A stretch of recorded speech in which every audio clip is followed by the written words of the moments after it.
तो गाइज आज मैं दिखाने वाला हूँ अपनी Tata Tiago EV XT LR model. ये कंपनी बोलती है इतने किलोमीटर चलेगा उतने किलोमीटर चलेगा, वो आप कंपनी में जाके पूछ लेना। मैं आपको बताता हूँ ये चलती है मेरे जो कंडीशन है। जैसे मैं चलाता हूँ, कभी ज़्यादा एक्सीलेटर देता हूँ, कभी स्पोर्ट्स मोड पे डालता हूँ और AC चालू करके बैठे रहते हैं, तो उस कंडीशन में चलती है ये विथ AC। पूरा फुल चार्ज पे 100% चार्ज पे 200 किलोमीटर चलती है और विदाउट AC ये चलती है 230 किलोमीटर एक चार्ज पे। और इसमें डली है 24 किलोवाट की बैटरी। तो जो 24 किलोवाट है वो कंज्यूम करने पे फास्ट चार्जर के कंज्यूम करने से पे अराउंड 630 रुपये का होता है फास्ट चार्जर। और स्लो चार्जर पे सेम 24 किलोवाट चार्ज होती है 300 रुपये के अराउंड हो जाती है।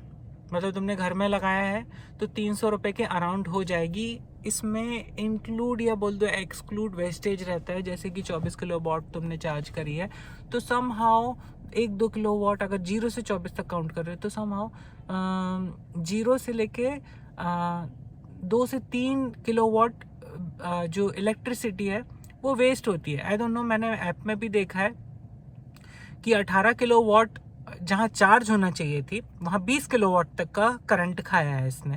तो 2 किलोवाट वेस्ट हुई है कहीं पे। आई डोंट नो वो क्या हुआ स्लो चार्जिंग में, धीरे धीरे जो भी लिया भगवान जाने, जो भी हुआ इलेक्ट्रॉन प्रोटॉन न्यूट्रॉन, तो ऐसा होता है। तो इसकी रेंज मोटा हिसाब पकड़ के चलो 200 किलोमीटर विथ AC, और विदाउट AC इसका 230 से ऊपर बढ़ भी सकता है अगर तुम बहुत दूर जा रहे हो, हाईवे है, कहीं रोकी नहीं तुमने और बढ़िया 50 से 80 के बीच में चला रहे से ऊपर ज़्यादा पिकअप और कुछ भी नहीं किया, तो मैं रीजनरेशन मोड भी अच्छा मिला तो तुम ज़्यादा दूर भी जा सकते हो। अभी इसके फीचर्स वगैरह एक्सप्लोर करते हैं। ये वीडियो थोड़ा लंबा होने वाला है, चाहिए तो फॉरवर्ड करके देखते चलो तुम्हें क्या क्या देखना है। मैं इसमें ऑलमोस्ट सारी चीज़ें कवर करने वाला हूँ।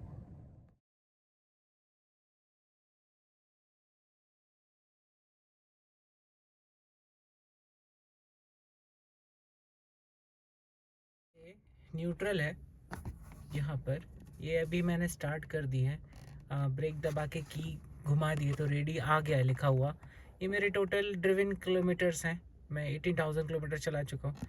इवनिंग के 7:57 है, 79% बैटरी है। Current speed, range 214। रेंज के बारे में हम काफ़ी बात करेंगे। फ़िलहाल गाड़ी का टेम्परेचर 21 डिग्री है। सुबह अभी ठंड चल रही है, सुबह सुबह 14-15 डिग्री हो जाता है। ये है रीजनरेशन मोड। फिलहाल मैं इसको चलाता हूँ 0 पे, अभी देखा होगा वो हट गया 1।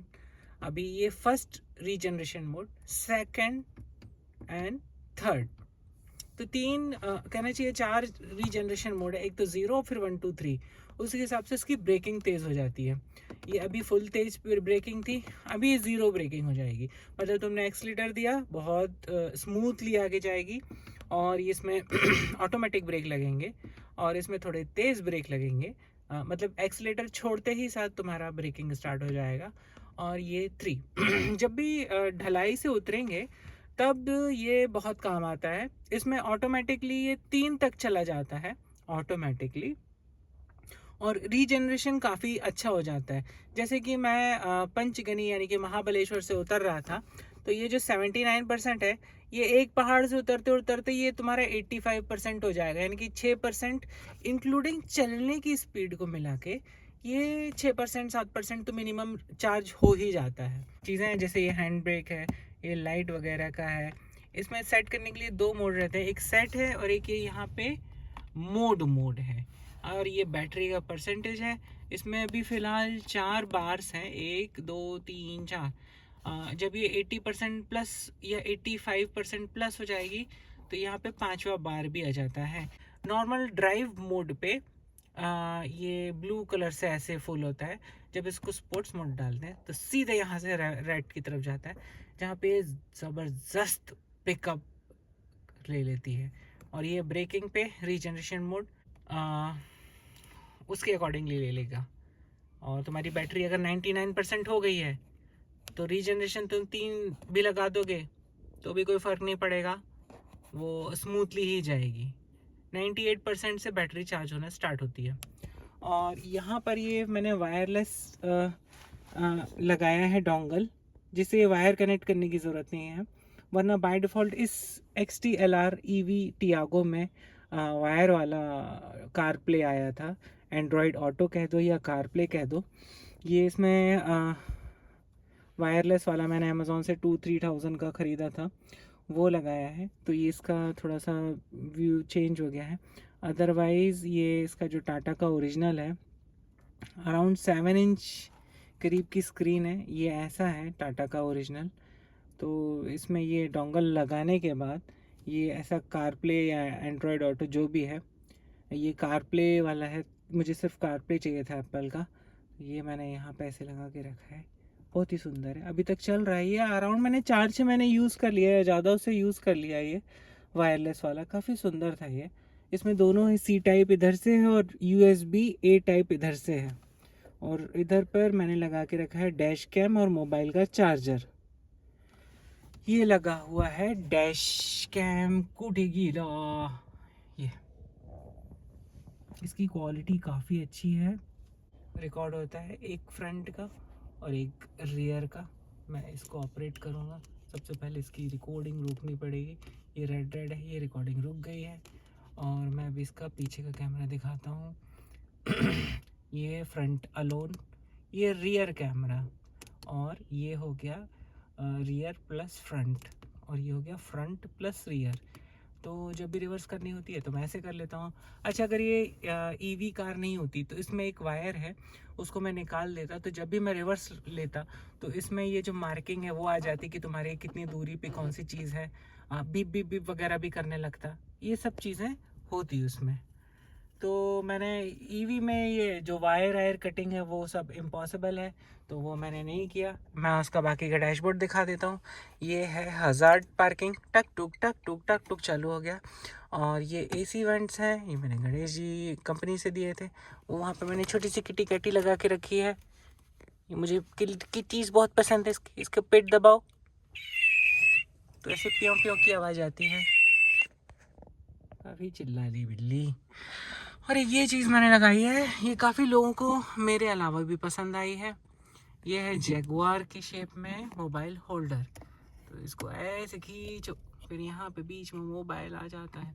ये मेरे लिए बहुत रिलायबल रहा, क्योंकि मैंने यहाँ पे भी मोबाइल होल्डर लगाया और ये कांच पे भी मोबाइल होल्डर लगाया, बट ये मुझे बिल्कुल पसंद नहीं आया। एक तो यहाँ से व्यू रुकता है, ऊपर से कांच भी गंदा दिखता है, और ये वाला तो भैया गिर ही जाता है। तो ये मुझे बहुत पसंद आया। इधर पे मोबाइल काफ़ी देर तक स्टिक रहता है और गिरता नहीं है, सबसे अच्छी बात। और पता नहीं, शुरू में लोगों को लगे कि ये सब व्यू रुक रहा है, लेकिन मैं बताऊँ, मुझे ना ऐसे दिखता है।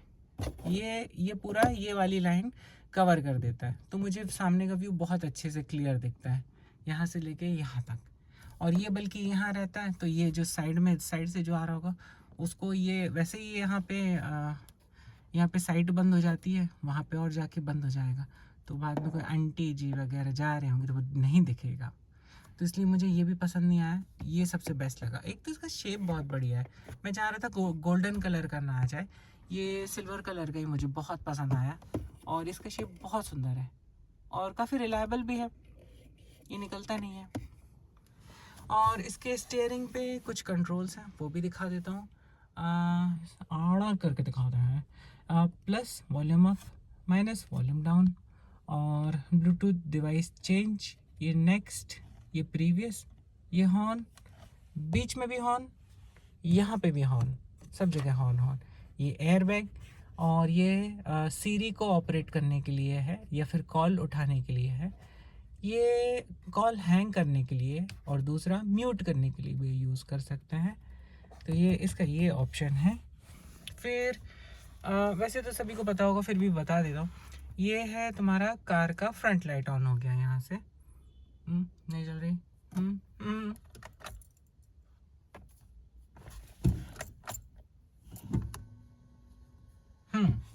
ये यहाँ से डिपर वाला चालू है, ये यहाँ से तुम्हारे सामने का चालू है। और ये 0 1 2 3 है। इसको अगर मैं नीचे कर दूँ तो देखो सामने की जो लाइट है वो धीरे धीरे नीचे आ रही है। अब मैं इसको ऊपर करता हूँ, ये 3 पे गया, ये 0 पे गया है और ये 3 पे आ जाएगा। ये फीचर मुझे पता नहीं चला था। मैं सोचा कि ये जो बटन्स हैं ये आखिर कौन सा फीचर है, तो मैं हमेशा इसे 0 पे यानी कि एकदम अप करके चलाता हूँ, अपर नहीं मारता हूँ। अपर इसका ऐसा है, ये डिपर है, ये अपर है। फोकस कर लेते हैं। हाँ, तो ये डिपर है, ये अपर है। तो मैं अपर डिपर करके नहीं चलाता, फिलहाल बंद कर देते हैं इसकी लाइट। हाँ, ये इसका हो गया और ये पास देने के लिए हो गया। और ये इधर पर जो कंट्रोल है ये वाइपर के कंट्रोल है, ये वाइपर की स्पीड डिसाइड करते हैं। आ जाएगा ये। तो ये थे भाई इसके कंट्रोल। और यहाँ पर नीचे आते हैं ये एसी ऑटोमेटिक, जो तुम्हारा टेम्परेचर जो भी तुमने सेट किया, जैसे 23 डिग्री यहाँ पे देखो, फिर से देखते हैं 24 डिग्री है। अगर मैंने इसको ऑटो किया तो ये 24 डिग्री मेंटेन करके रखेगा। फिर उसके बाद तुमको उसको ऑफ़ करना है या फिर तुम्हारे हिसाब से मैनुअली उसका टेम्परेचर रखना है। फ़ैन की स्पीड कम ज़्यादा करना है, इकोनॉमिक मोड पे चलाना है, वो ऑपरेशंस हो जाएंगे। ये वाला ऊपर वाला एक बटन छूट गया था, ये जब तुमको चार्जर डिस्कनेक्ट करना है, तुम चार्जर का पॉइंट घुसेड़ते हो अंदर तो वो लॉक हो जाता है, इसको बटन को दबाने से वो अनलॉक हो जाएगा। ये है ब्लोअर, जब तुम्हारे विंडशील्ड पे यहाँ पे फॉग जम जाता है तो इसको दबाने से एक थोड़ी सी गर्म हवा सामने की जो जालियाँ उससे निकलती हैं, तो यहाँ पे जो गर्म हवा है उससे वो फॉग ख़त्म होता है। ये अगर ये लाइट ऑन है तो इस एसी की हवा अंदर ही अंदर घूमेगी, बाहर की जो हवा है वहाँ से नहीं आएगी। अगर तुम अच्छी जगह चला रहे हो, ठंड है, बारिश है और रोड पे उतनी धुएं वाली गाड़ियाँ नहीं है, तो बेशक इसको ऑफ़ कर सकते हो। तो इससे ये सिग्नल आके चला गया। इसमें ये होगा कि ये बाहर की हवा को पुल करेगा एसी के थ्रू, और ये जो है तुम्हें एसी का डायरेक्शन देगा। ये अभी तुम्हें नीचे का डायरेक्शन है, ये ऊपर तुमको दे देगा गर्म हवा और नीचे ठंडी हवा, जिससे फॉग हटा जाएगा। और ये फॉग हटाने के लिए, और ये सिर्फ चेहरे पे ठंडी हवा, ये चेहरे और पैर दोनों पे ठंडी हवा। तो ये थे इसके फीचर, मुझे अंदर लूप करके ही चलाना पड़ेगा। और यहाँ पर मैंने ये डुअल USB वाला लगा के रखा है पॉइंट, एक से तो मोबाइल चार्ज होगा, एक से डैश कैम लगेगा। डैश कैम मैंने खुद ही लगाया था, यहाँ से टुकु टुकु टुकु टुकु करके, अरे छोटा कर देता हूँ कैमरा, यहाँ से टुकु टुकु टुकु करके मैंने खुद लगा लिया था। ये पूरा यहाँ से वायरिंग गई है, ये पीछे के कैमरे के लिए, ये देखो ये छोटू सा यहाँ से पूरा आखिरी तक गया है। इसको मैं दिखाता हूँ ऐसे पीछे, इसमें ये लगा है डैश कैम। ये जो डिवाइस है ये पीछे का रियर। पहले मैंने सोचा कि डैश कैम ना खुद काट के डिक्की में लगा देता हूँ, फिर उन लोगों से बना नहीं। जब चीज़ कोई बनती नहीं तो वो मार्केट में होती नहीं है, वो लोग घोषित ही कर देते भाई ये नहीं हो सकता। बट डैश कैम जो पीछे वाला रियर वाला है, तो वो कैमरे को डिक्की में छेद करके एग्जैक्टली घुसेड़ दिया जाए तो वो बहुत प्रॉपर वर्क करेगा। तो वो तक अभी तक मेरे को वैसा कोई मिस्त्री मिला नहीं है, मैं पर ज़रूर इन फ्यूचर मैं वहाँ पे कैमरा लगा। फिर आगे का यहाँ पर मुझे काफ़ी कचरा भर के रखा है मैंने, यहाँ पे अच्छा खासा स्पेस मिल जाता है। और फिर यहाँ पे फालतू की चीज़ें टांगने के लिए यहाँ पर स्पेस मिल जाता है। और जो ये है बटन्स, ये वाला बटन है चार्जर के ढक्कन को खोलने के लिए, ये डिक्की को खोलने के लिए, और ये सामने वाले बोनेट को खोलने के लिए। और XT-LR मॉडल में ये जो चाइल्ड लॉक वगैरह फालतू का वो है, नहीं काम तो आता होगा कि इसको मैं हमको यूज़ करना नहीं पता, वो पता लगे। और ये चारों विंडो का पावर बटन, और ये सबको लॉक करने के लिए। अब यहाँ से कोई बाहर नहीं जाएगा, अब सब बाहर जाएंगे। तो मैं म्यूज़िक का बहुत ज़्यादा शौकीन हूँ, बट अनफॉर्चुनेटली इसमें ये EV है तो मैं इसमें ज़्यादा उंगली नहीं कर सकता, वरना इसमें इतने ट्यूटर लगा देते कि घुंघरू क्या सब कुछ बच जाता है यहाँ पे। तो इसमें सामने इधर पे एक बाय डिफ़ॉल्ट एक ट्यूटर और इसके अपोजिट में 2 ट्यूटर, और ये जो स्पीकर है ये दिया है। और मैं तुम्हें सबसे इम्पॉर्टेंट चीज़ बताता हूँ, कार में लोग ना फालतू का साउंड लेके रखते हैं, ऊट पटांग सा बजता है अजीब सा। तो मैं तुम्हें दिखाता हूँ इक्वलाइज़र की सेटिंग कैसे कर लो जो सबसे बेस्ट रहेगी। मैं टाटा पे आता हूँ, सेटिंग पे जाओ ऑडियो सेटअप पे जाओ, बेस मिडिल ट्रेबल पे जाओ, ये 549 कर लो, इसमें आवाज़ बहुत सुंदर आती है। Bass should be 5, middle should be -5, treble should be +9। तो इसका जो कॉम्बिनेशन है वो बहुत अच्छा है। अगर ये +5 को थोड़ा और बढ़ाओगे तो जो साउंड है हल्का सा फटेगा, लेकिन तुम्हारी अगर चॉइस है वैसे धीमा गाना और तेज बेस में बजाने की तो तुम वैसे कर सकते हो। ये जो मिडिल है वो मैंने -4 पे इसलिए किया क्योंकि सारी आवाज़ें बंद नहीं होना चाहिए। और ये जो +9 है, क्योंकि 9 इसलिए करना पड़ा क्योंकि जो ट्यूटर की जो फ्रीक्वेंसी है वो आई थिंक थोड़ा कम है, एकदम छन छन छन छन वाला नहीं लगा है।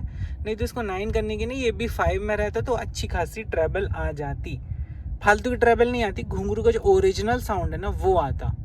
तो मैं अनफॉर्चुनेटली इसमें कोई भी मॉडिफिकेशन नहीं कर सकता, तार नहीं काट सकते, नहीं तो मैं ज़रूर करता। इतने बड़ी बड़ी बढ़िया बढ़िया स्पीकर लगाते कि मज़ा आ जाता कार में ही बैठे रहते ऐसा लगता। पीछे देख सकते हो, पीछे की जो तीनों सीट के बेल्ट लगे हुए हैं मैंने लगा के रखे हैं। ये देखो, ये जो टुच के रखे हैं, ये मैंने टुच के रखे हैं क्योंकि ना वो उसमें नहीं भी लगाओ ना कुछ तो वो बचता रहता है।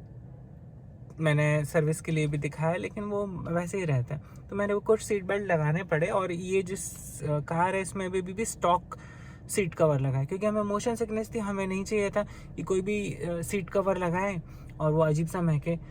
लोग बोलते कि जिससे महंगा लगा लिया तो उसमें महंगे वाले में नहीं आएगी। अरे सब में आती है स्मेल। अब वो कहाँ से ढूंढ के लाए जिसमें स्मेल ना आए, थोड़ी बहुत तो स्मेल सब में आएगी। अब या तो मैं सोच रहा हूँ कि क्लॉथ के ही लगा लूँ वापस से, एक टॉवेल टाइप का कुछ तो वो अच्छा भी रहेगा। और वो लगाने से अच्छा स्मेल लगा तो है ऑलरेडी, फटा कहाँ है, फटा होता तो हम लगा लेते फिर से। तो स्टॉक ऐसे 1 साल से ऊपर हो गया है, ये ऐसे ही चल रहा है। मेरी इस गाड़ी को मैंने लिया था जून और ये चल रहा है नवंबर, यानी 1 साल 5 महीने मैंने इस गाड़ी को चला लिया है और मुझे तो कोई कंप्लेंट नहीं आई है। मैंने ईवी कार बस ये ही सोच के ली थी कि कभी भी मुझे किसी दोस्त से मिलने जाना होगा तो मैं ऐसा ना सोचूं कि 600 रुपये का पेट्रोल खर्च हो जाएगा, आसानी से जाऊं और आसानी से आ जाऊं। मेंटेनेंस बहुत कम है। अगर मैं कोई आइस कार अर्थात पेट्रोल या डीजल कार लेता, इवन तो CNG भी लेता, तो उसमें बहुत सारी चीज़ें हैं, ये सब सोचना ही पड़ता। और इन कारों में मतलब जो आइस कार्स हैं, नॉट EV कार्स, इसमें अराउंड 10,000 रुपये पर मंथ का मेंटेनेंस लगता ही है। जैसे कि तुम जोड़ लो, इंश्योरेंस हो गया, हाँ, पेट्रोल डीजल सर्विसिंग में जो भी आइस कार्स रहती है उसमें इंजन ऑयल और वगैरह वगैरह का जो भी खर्चा रहता है, साल भर का समझ लो 1 लाख रुपए के अराउंड रहता है। तो वो तुम्हारा इंक्लूडिंग पेट्रोल 10,000 रुपये पर मंथ कहीं नहीं गया, अगर तुम अच्छा खासा रन कर रहे हो, ऑप्टिमम रन कर रहे हो तो। और ज़्यादा रन कर लिया तो वो बात अलग है। लेकिन EV कार्स में ऐसा नहीं है। EV कार्स में जो क्वार्टरली या फिर हाफ ईयरली सर्विसिंग होती है वो अराउंड 2 से 5,000 तक होती है, अगर कुछ उटपटांग नुकसान नहीं हुआ है तुम्हारी गाड़ी में। और EV चार्जिंग का ऐसा है कि कई ऑफिसेस फ्री चार्जिंग देते हैं, और घर में भी जो चार्जिंग रहती है उसमें पूरे महीने का अगर मैं पकड़ूं तो 3-4 हज़ार से ऊपर नहीं जाता है तुम्हारा, खूब रनिंग के बाद भी। अगर तुम बाहर जा रहे हो, एकदम खतरनाक ड्राइवर, हैवी ड्राइवर हो तो बात अलग है, लेकिन 3-4 हज़ार ऊपर से नहीं जाता है। तो मतलब ये पकड़ के चलो कि कार लेने से तुम्हारा 3,000 मैक्स पर मंथ, मैक्सिमम बोल रहा हूँ। एकदम रोज सब्जी लेने भी गए तो कार से गए हैं, जिम, बैडमिंटन, कहीं पे भी जा रहे हो एक्सरसाइज करने कार से जा रहे हो, घर से निकल रहे हो तो कार से जा रहे हो, ऑफिस तो आना जाना है ही है, बच्चों को स्कूल छोड़ना है कार से जा रहे हो, तो उस कंडीशन में 3,000 रुपये पर मंथ अप्रॉक्सीमेटली आएगा तुम्हारी रनिंग को देखते हुए। वो भी कैसे मैं बोल रहा हूँ कि एक हफ्ता है तुम 1200 किलोमीटर चला रहे हो, यानी कि 150 से नहीं, यार ये तो ड्राइवर वाला हो गया, एक हफ्ते में तुम 250 से 300 किलोमीटर चला रहे हो, तब जाके तुमको तुम्हारा जो इलेक्ट्रिसिटी का बिल है वो अराउंड 2,500, सिर्फ कार का बोल रहा हूँ, मैक्सिमम जाएगा। तुम्हारा मिनिमम तो 1-आध हज़ार में ही रहने वाला है। कहाँ इतनी चार्ज करते, एक बार चार्ज किया 250 के अराउंड चल जाएगी ये कार। हाँ, सबसे इम्पोर्टेंट बात करना तो हम भूल ही गए, इसे सबसे आगे डालें। तो यहाँ पे मैंने एक क्लिप बना के रखी है, ली है अमेज़ॉन वगैरह से ख़रीदी थी। ये गॉगल लगा रखने के लिए बहुत ही अच्छी क्लिप है, बड़ी आसानी से लग जाती है। अलग अलग टाइप की आती हैं मुझे, लेकिन ये पसंद आई क्योंकि ये बहुत ही सस्ती थी और गॉगल बड़ी अच्छे से फिट हो जाता था। अभी एक हाथ से भी फिट करना बहुत ही वो वाली बात है। इसमें पीछे मुझे ग्लास लगाना था, अभी तक नहीं लगा पाए। और इसमें मैंने ये ग्लेयर वाला सेट करके रखा, थोड़ा नीचे ऊपर करके। और ये इन सब चीज़ों के बारे में आगे दिखाऊंगा। इसमें साइड पॉकेट में अम्ब्रेला वगैरह रखा है, यहाँ पर डीओ वगैरह रखा है, सब में कुछ ना कुछ छोटा पुटू रखा है। हाँ, और नीचे मैंने मैट के ऊपर मैट लगा के रखी है, ये वाली मैट प्लस ये वाली मैट। ये बहुत ही सुंदर मैट है। अभी मेरा वैक्यूम क्लीनर ख़राब हो गया, वरना ये सब गंदगी कचरा नहीं दिखता। अभी जल्दी से मैं वैक्यूम क्लीनर मंगाऊंगा। एक वैक्यूम क्लीनर वो ख़राब हो गया है, वरना मैं कार को कभी इतना गंदा रखता नहीं। वैक्यूम क्लीनर ख़राब हो गया है। इस कार के साथ एक इन्फ्लेटर आया है और उसके साथ एक पंचर किट आई है। तो पंचर किट तो बहुत ही इमरजेंसी के लिए मैंने रखी है, उसकी एक्सपायरी डेट के पहले मैं उसको चला लूँगा। उसमें लिखा है इंस्ट्रक्शंस कि जब भी वो इन्फ्लेटर के थ्रू तुम उस पंचर किट को खाली करो, एक्चुअली वो लिक्विड टायर के अंदर जाएगा तो कड़ा ना हो जाए, एक ही जगह पे ना रुक जाए, इसलिए उसको भरने के बाद 10 किलोमीटर चलाना है। और उस वक्त हवा काफ़ी तेज़ रखना है, जिससे वो बाहर निकल भी जाएगा तो पूरा एक जगह पे आके रुके ना। और उसके साथ इन लोगों ने जैक नहीं दिया है इस मॉडल में, तो पंचर किट है। और उसके साथ मैंने वो पंचर किट के साथ ना एक अलग से अमेज़ॉन की ख़रीद के रखी है कि कहीं पे भी पंचर होती तो मैं सीधे वो जो बाइक में बनाते हैं ना, ऐसा टॉर्च देता हूँ मैं। तो अब देखते हैं इस बटन के बारे में। ये बटन जो है वो रियर व्यू मिरर वगैरह एडजस्ट करने के लिए होता है। ये देखो, ये मूव करते हुए अगर दिख रहा है आपको तो बहुत अच्छी बात है। ये राइट वाला मूव किया, ये लेफ़्ट वाला मूव किया। ये जॉयस्टिक कंट्रोलर जैसा है, तो मैंने फ़िलहाल इसको ऐसे सेट करके रखा है। कार अभी काफ़ी गंदी है, इसलिए थोड़ा अजीब सा दिख रहा है। इसमें ये चीज़ अच्छी दी है, इसमें ये क्लिप दिया है, कार की जो भी स्लिप मिलती है, ये एयरटैग फास्टैग मुझे चिपकाना है यहाँ पे, तो ये अच्छी दी है। मैंने इसमें कर्टन्स भी खुद के लगाए हैं, धूप बहुत तेज़ आती है वगैरह वगैरह के लिए। बट यहाँ पे मुझे धूप की ज़रूरत नहीं पड़ती, तो मैंने निकाल दिया इसको। इस साइड लगा के रखा है और इधर पीछे भी लगा के रखा है। सो थैंक यू फ्रेंड्स, ये मैंने कार की इतनी इन्फॉर्मेशन दी है। और भी कुछ इन्फॉर्मेशन चाहिए है तो मुझे मैसेज करना। Thank you, bye bye, good night.